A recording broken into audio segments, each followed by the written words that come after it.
It's Friday, the 3rd of September 2021. Welcome to Fear and Greed, the business podcast that sets you up for a successful day. I'm Sean Aylmer. Telstra's boss calls for greater unity around COVID as state leaders squabble. That's our main story. Also coming up in today's podcast, BHP's share price tumbles as its CEO says it isn't leaving fossil fuels. Fortescue's Andrew Forrest loses all political correctness around indigenous Australians. And homeowners rush in to lock fixed-rate loans. Then, stay listening for my chat to SPC boss Robert Giles about mandating vaccinations in the workplace. But first, here's a brief look at markets. Initial jobless claims in the US fell to a new pandemic-era low, demonstrating the ongoing pickup in the labour market in the world's largest economy. That didn't have much effect on Wall Street. In early afternoon trading, the Dow Jones Industrial Average was up a touch, the S&P 500 was flat, and the Nasdaq 100 was down 0.3%. European markets were higher, with the Stoxx Europe 600 finishing up 0.4% and London's FTSE 0.2% higher. The S&P ASX 200 back home fell 0.6% yesterday to close at 7,486 points. It was ex-dividend day for a number of companies, including BHP, Woolworths and CSL. That's the cut-off point for shareholders to receive dividends. BHP lost almost 7% yesterday, though there was more to it than dividends, more of that in a moment. CSL closed down 2% and Woolworths was off 1.5%. The major banks were mixed, with Commonwealth Bank and National Australia Bank higher and Westpac and ANZ lower. Telstra and Coles both lost more than 1%. Oil prices were up more than 2% overnight, with Brent crude now trading back above $73 a barrel. Gold prices were flat. Notwithstanding the steady price of the precious metal, mining stocks fell sharply yesterday. Many global commodities and their related stocks, like gold, are waiting to hear further news out of the US about potential tapering of monetary policy. That's weighing on commodities at the moment. The Aussie dollar is trading back above 74 US cents. Iron ore prices remain soft, with Chinese steel mills asked by Beijing to curb production. The price of iron ore is now more than 40% lower than its peak in May, and the big miners are feeling it. And Bitcoin breached $50,000 a unit overnight as a rally in the wider cryptocurrency sector continued. The boss of Telstra, Andy Penn, says people are losing hope and confidence about living in a lockdown and border closure-free society, saying that even at much higher vaccination rates, freedoms won't be what they used to be. At the launch of a program that will give customers 2,500 Telstra Plus points if they're vaccinated, Mr. Penn said the community needed to be more authentic when discussing the future, and he called on politicians to be better aligned to create a genuine pathway forward. He had personally felt the brunt of lockdowns when he couldn't attend his mother's funeral in the United Kingdom. Mr. Penn's comments about working towards the same goal came as state premiers seemed to move further apart. On one side is New South Wales's Gladys Berejiklian and Victoria's Daniel Andrews, whose states are in the grip of rising case numbers. On the other is Queensland's Anastasia Palaszczuk and Western Australia's Mark McGowan, who are both still advocating a push towards zero cases. The difference of view jeopardises the national reopening plan, which calls for a gradual easing of restrictions once the adult full vaccination rate reaches 70% and then again at 80%.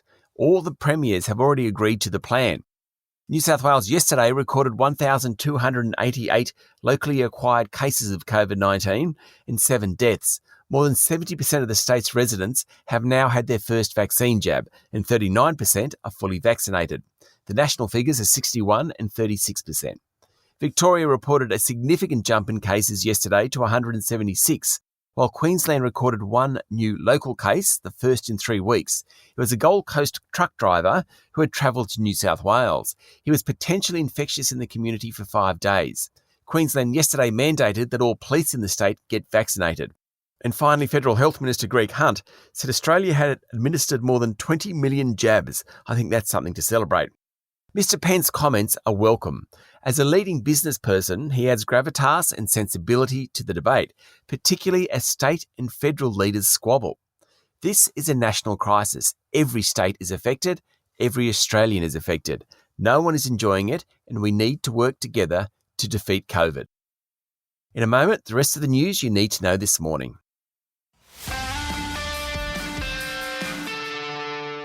In overseas news, the US Supreme Court has made a ruling that allows Texas to enact a law banning abortions once cardiac activity can be detected, which is after about 6 weeks of pregnancy. The vast majority of abortions occur after this point, and the ruling, which makes no exceptions for cases of rape or incest, is a major win for the anti-abortion lobby. Private citizens will be able to sue women, healthcare providers, and supporting family members for terminating a pregnancy. President Joe Biden said the ruling would unleash constitutional chaos, and he's directed officials to consider how the federal government can help women in Texas get access to safe and legal abortions.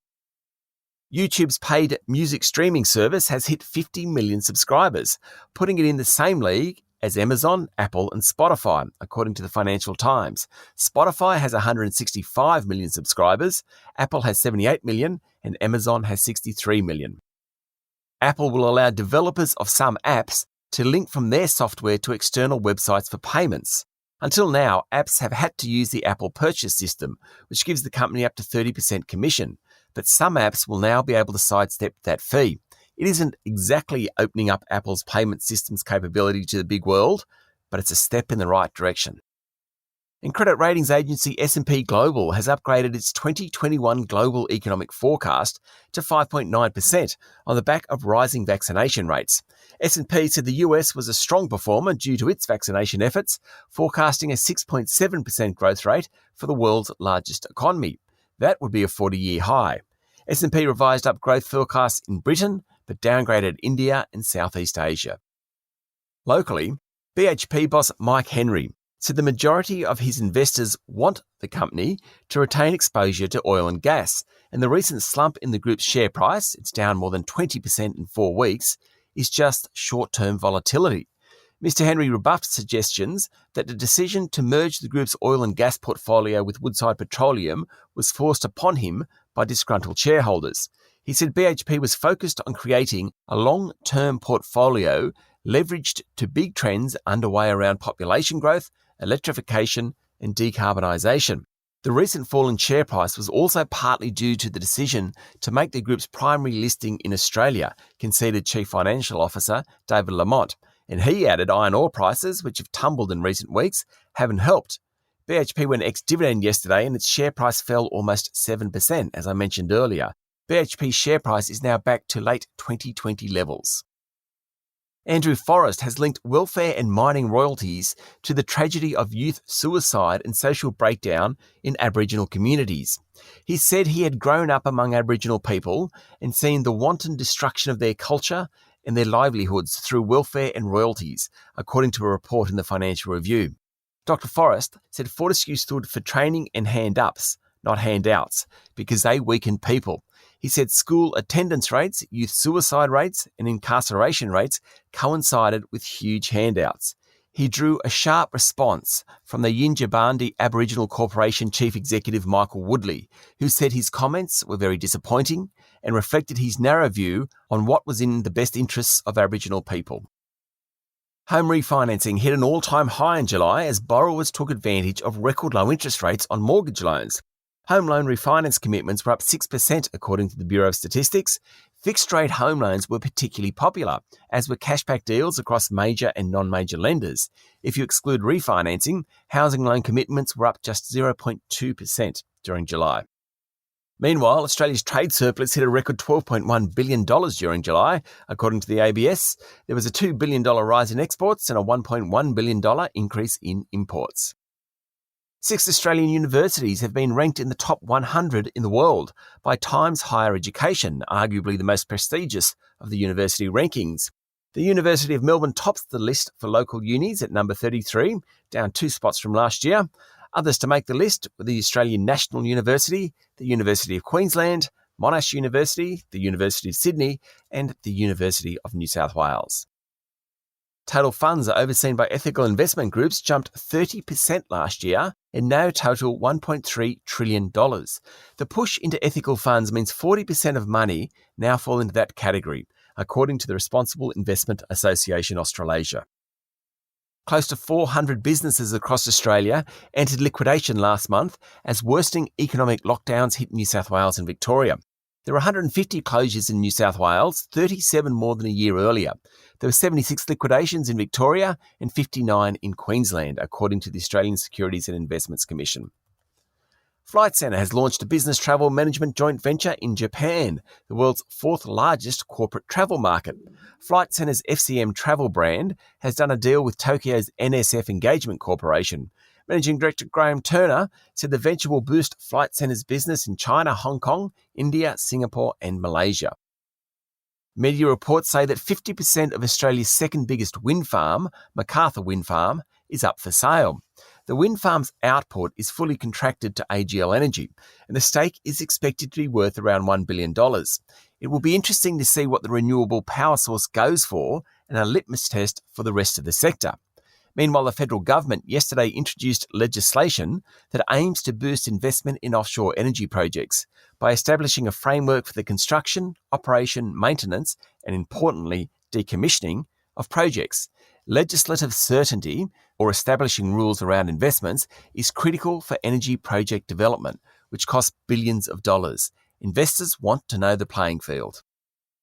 And there's been more noise about industrial disputes recently, with truckies going out on strike last Friday.